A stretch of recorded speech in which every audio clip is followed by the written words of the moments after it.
សូមស្វាគមន៍មកកាន់ Noli for You TOTOS សូមជួយចុច like និង subscribe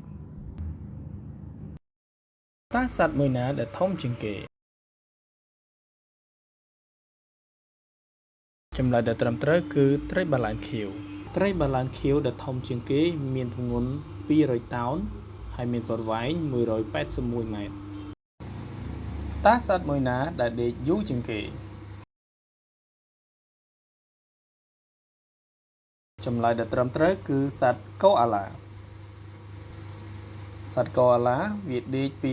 20ទៅ22ម៉ោងក្នុងមួយថ្ងៃហើយវាចូលចិត្តស៊ីស្លឹកប្រេងខ្យល់ជាអាហារចំណែកឯសត្វស្លូតវិញគ្រាន់បើជាងកូអាឡាបន្តិចព្រោះវាដេកត្រឹមតែ20ម៉ោងប៉ុណ្ណោះក្នុងមួយថ្ងៃ